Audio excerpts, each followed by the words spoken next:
গাজা ইস্যুতে আলোচনা করতে হংকং থেকে আমাদের সঙ্গে যোগ দিচ্ছেন জাহাঙ্গীরনগর বিশ্ববিদ্যালয়ের সরকার এবং রাজনীতি বিভাগের সহযোগী অধ্যাপক ডক্টর মোহাম্মদ ফরিদ হোসেন। আপনাকে স্বাগত জানাচ্ছি সংবাদে। শুরুতে যে প্রশ্নটা করতে চাই সেটা হচ্ছে যে ইসরায়েলের প্রধানমন্ত্রী নেতানিয়াহু গাজা পুরোপুরি দখল করতে চাইলেও কিন্তু একমত নন সেনা প্রধান। এমন বিপরীত অবস্থানে থেকে আসলে গাজা দখলের পরিকল্পনা কতটুকু সফল হতে পারে বলে মনে করেন? আপনাকে অনেক ধন্যবাদ আমাকে যুক্ত করার জন্য। একটি বিষয় দেখেন, যেটি হলো যে গাজা পূর্ণাঙ্গ দখলে যে ইসরায়েলি যে প্ল্যান, সেটি কিন্তু আমি বলবো যেটা হলো যে অনেক দূর এগিয়ে। আমি যদি বলবো যেটা ইসরায়েলি সেনাবাহিনী অনেক দূর এগিয়ে গিয়েছে, বিশেষ করে নেতানিয়াহু সরকার। গাজায় এখন রীতিমতো আমরা যেটি সবাই জানি, সেটি হলো যে একটা দুর্ভিক্ষ চলছে, এবং এটি এটি সিস্টেমেটিক ফেমেন বলা যায় বাই দ্য ইসরায়েলি গভর্নমেন্ট। আপনি যদি দেখেন, যেটি হলো যে ওয়ার্ল্ড ফুড প্রোগ্রামের তথ্য অনুযায়ী গাজায় প্রতি তিনজনের একজন আপনার অভুক্ত অনাহারে মৃত্যুর দিকে ধাবিত হচ্ছে। অন্যদিকে গত 5 সপ্তাহে যদি দেখেন, যেটা যে 82 জন না খেয়ে মারা গেছে, তার মধ্যে 93 জন শিশু যারা অপুষ্টি এবং খাদ্য অভাবে মৃত্যুবরণ করেছে। সো এই জায়গায় আমি আমেরিকান পলিটিক্যাল সায়েন্টিস্ট জন মেয়ার শাইমারের সাথে আমি একমত, যেটি হলো যে নেতানিয়াহুর যে গ্রেটার ইসরায়েল প্রতিষ্ঠার যে লক্ষ্য, সেটি এখানে স্পষ্ট। যেটি হলো যে নেতানিয়াহু আহ, তার যে বিশেষ করে গ্রেটার ইসরায়েলের পরিকল্পনা, সেই জায়গায় তার সবচেয়ে বড় যে টুলস সেটি ব্যবহার করছে, সেটি হলো আপনার গণহত্যা এবং সিস্টেমেটিক যে ফ্যামিলিং। বিশেষ করে আপনি যদি দেখেন, যেটা হলো যে গাজার পশ্চিম তীর এবং আহ, আমি যদি বলি পশ্চিম তীর এবং গাজাকে ইসরায়েলি রাষ্ট্রের অংশে পরিণত করা। আর ইতিমধ্যে আপনি যদি দেখেন যে প্রায় 86% গাজার যে ভূমি, সেটি কিন্তু ইসরায়েলি দখলে রয়েছে। তো এই আপনাকে ক্ষেত্রে করতে আমরা বলবো। চাই যে ডোনাল্ড ট্রাম্প কিন্তু যুদ্ধবিরতির কথা বললেও নেতানিয়াহুর পরিকল্পনার বিরোধিতা করেননি। গাজা ইস্যুতে আসলে যুক্তরাষ্ট্রের অবস্থান কোথায়? অ্যাকচুয়ালি দেখেন যে গাজার ইস্যুতে যুক্তরাষ্ট্রের অবস্থান, নিজস্ব অবস্থান, ইসরায়েলি সরকার যেভাবে চাচ্ছে সেভাবেই তারা কিন্তু অবস্থান ব্যক্ত করছে। আমি যদি বলি, যেটা হলো যে গাজা ইস্যুতে কখনো বিশেষ করে ডোনাল্ড ট্রাম্প অ্যাডমিনিস্ট্রেশন নেতানিয়াহুর অ্যাডমিনিস্ট্রেশনের সাথে দ্বিমত পোষণ করেনি, বিশেষ করে মেজর ইস্যুগুলোতে।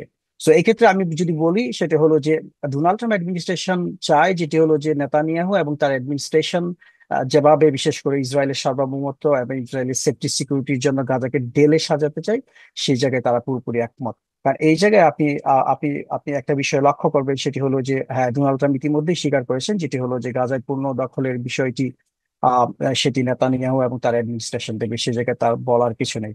এবং অন্যদিকে আপনি আরেকটি বিষয়, সেটি হলো যে আমরা দেখি, সেটি হলো যে ডোনাল্ড ট্রাম্পের যে প্রপোজাল, যেটি সে কিছু মাস পূর্বে দিয়েছিল, ছিল take over and own the Gaza strip. So সেও চাচ্ছে, যেটি হলো যে গাজা পূর্ণ দখল, ইসরায়েলের সার্বভৌমত্ব এবং ইসরায়েলের ভবিষ্যৎ হুমকি সেটি প্রতিহত করতে সক্ষম হবে।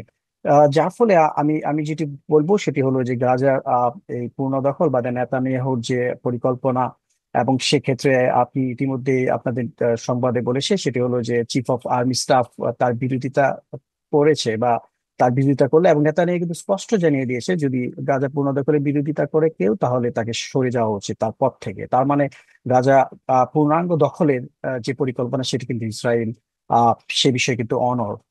যুদ্ধবিরতির যে বিষয়গুলো, সেটি আমি যদি বলি, সেটি হলো যে সময় ক্ষেপণ মাত্র।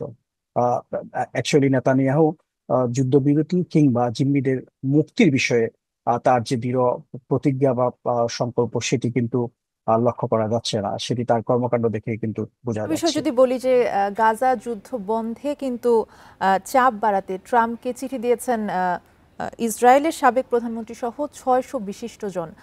আহ, ইসরায়েলিদের মাঝে আসলে গাজা যুদ্ধর বন্ধ বা এর বিরোধিতা কতটা শক্তিশালী?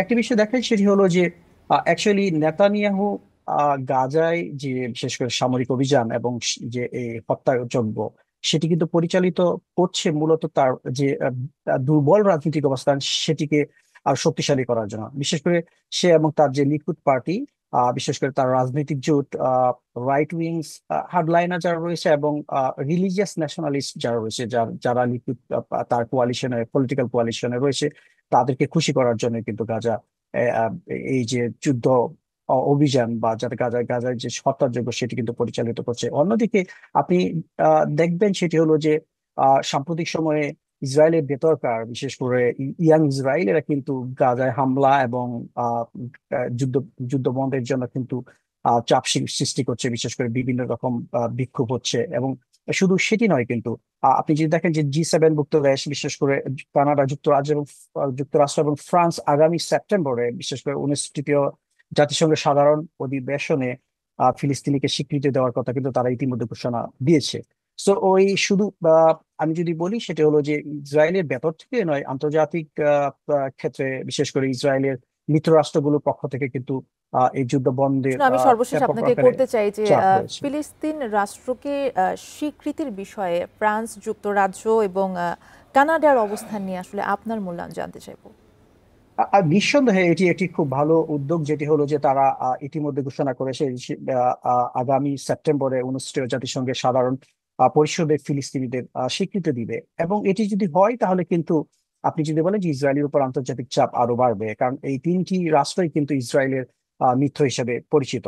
ইতিমধ্যে আমরা যেটি জানি সেটি হলো যে 147টি রাষ্ট্র কিন্তু ফিলিস্তিনি রাষ্ট্র প্রতিষ্ঠার জন্য স্বীকৃতি প্রদান করেছে। এবং এখন নতুন করে যদি G7 ভুক্ত এই তিনটি রাষ্ট্র স্বীকৃতি প্রদান করে, সেটি কিন্তু আমি যদি বলি সেটা হলো যে ইসরায়েলের উপর বাড়তি চাপ তৈরি করবে। এবং ভবিষ্যতে আমরা যেটি সবাই যে বিষয়ে এগ্রি সেটি হলো যে টু স্টেট সলিউশন, সে বিষয়টিকে ত্বরান্বিত করতে পারে। বাট সর্বোপরি যে বিষয়টি হলো যে ওয়াশিংটন এবং মার্কিন যুক্তরাষ্ট্র আর বা আমরা যদি বলি যে পার্টিকুলারলি ট্রাম্প অ্যাডমিনিস্ট্রেশনের এক্ষেত্রে মুখ্য ভূমিকা খুবই গুরুত্বপূর্ণ, বিশেষ করে এই জি, এই যুদ্ধ বন্ধ এবং টু স্টেট সলিউশনের জন্য। জি, আপনাকে অসংখ্য ধন্যবাদ আমাদের সাথে যুক্ত হওয়ার জন্য।